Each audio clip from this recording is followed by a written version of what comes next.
Gradonačelnik Sinja Miro Bulj uoči Thompsonovog koncerta u svom je gradu objavio oštru poruku na društvenim mrežama, osvrnuvši se na, kako navodi, političke zaokrete i pokušaje preoblačenja u domoljubno ruho.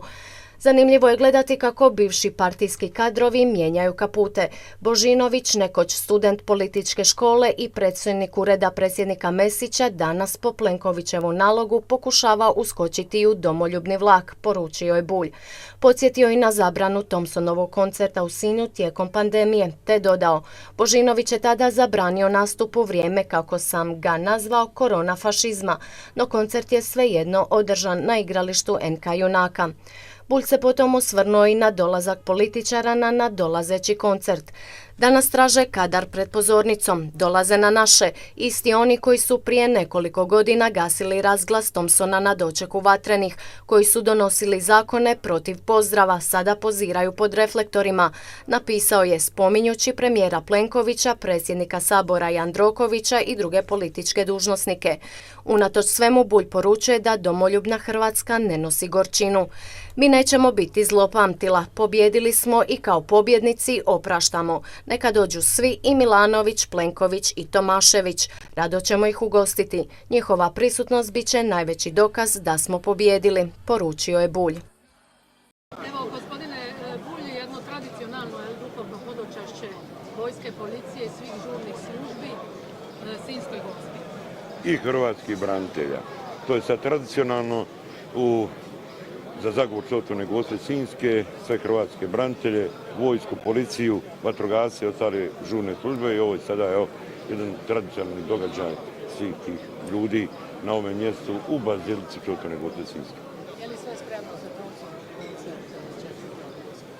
Pa to je značajno veliki događaj, ne samo za okvire Sinja, nego i šire, ne Dalmacije, nego i Hrvatske. Ovo je treći po veličini koncert na svijetu koji se organizira sa plaćenim ulaznicama i naravno u iščekivanju obilježavanja Oluje, 310. obljetnice Alke i obrane grada Sinja, tako da imamo taj događaj i svi zajedno, grad Sinj sa svim žurnim službama radi na tome. Uskoro ćemo javnosti svi zajedno prezentirati i parkirne zone i načine dolaska u grad Sinj, jer se očekuje veliki broj ljudi.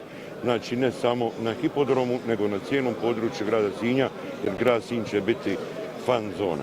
Tako da, sve skupa pozivam, kad budete dolazili u Sinj, čuvajmo jedne druge, pokažimo svima da možemo to organizirati i prije svega pozvao bi sve ovdje na taj koncert. Ja ću im pribaviti ulaznice i predsjednika Milanovića, i Plenkovića, predsjednika vlade, i Jandrokovića, i Tomaševića, gradonačelnika grada Zagreba, da vidi kako se u Sinju slavi 30. obljetnica veličanstvene vojno-redarstvene operacije Oluja. I sve naravno lovce na ustaše. Ja sam 72. godište, ja ga nikada nisam vidio. Ovdje će biti slavlje i proslava veličanstvenog Domovinskog rata, gdje su svi ljudi bili učesnici u Domovinskom ratu, i sinovi ustaša i sinovi partizana. I ti koji su branili ovu domovinu imaju pravo da imaju svoja obilježja, svoja znakovlja, i Domovinski rat je svetinja Sinju, Cetinskom kraju. Treba mi vaš komentar na izjavu Aleksandra Vučića kako je Thompsonov koncert, onaj u Zagrebu, bio najveći skup podrške ustaštvu i neonacističkim i fašističkim vrijednostima najgoreg mogućeg oblika od Drugog svjetskog rata. Pa ništa drugo nije očekivati od velikosrbina i četnika Aleksandra Vučića, predsjednika Srbije, koji je u Glini pozivao ljude u Domovinskom ratu srpske nacionalnosti da radi zločine nad Hrvatima i da neće nikad Glina biti Hrvatska. A on je, kad je prva puška zapucala, pobjegao ko zec na Terazije beogradske. Prema tome, to je jedan kukavica, ništarija.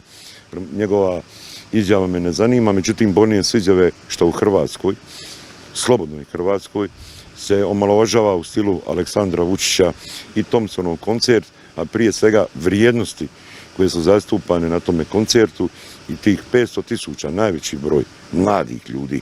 To je najviše generacija koja se rodila poslije Domovinskog rata ili u Domovinskom ratu, tako da Aleksandar Vučić je obični jedan četnik i Žalosno je i jadno što je ga primala Kolinda Grabar-Kitarović, Andrej Plenković u Hrvatskoj. Ja sam ga tada i dočekao na trgu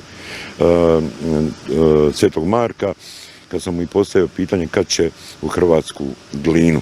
To je jedan četnik, mislim da sad Šešeljev početnik. Nosao mu gajbe pive Šešelj dok je klao Hrvate. Površna za doli za papir za pantik 135. Jo.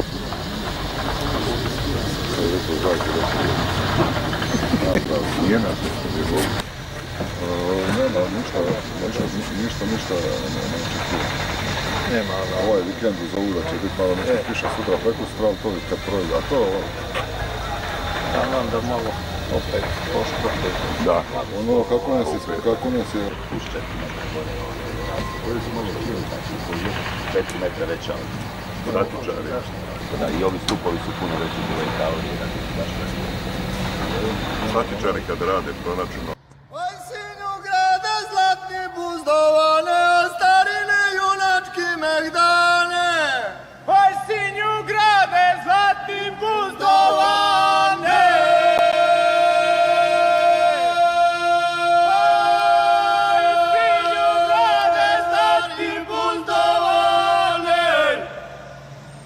Oj zlatni buzdovane.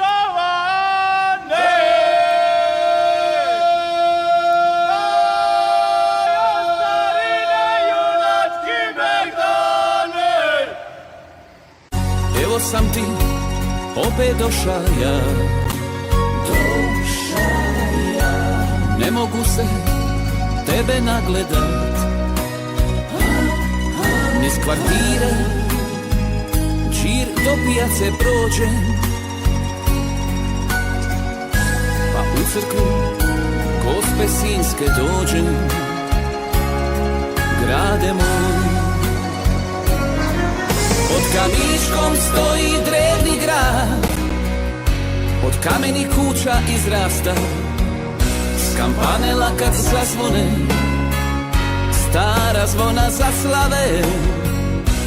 Volim te ja grade moj, u srcu te nosim svoj, lipi grade moj.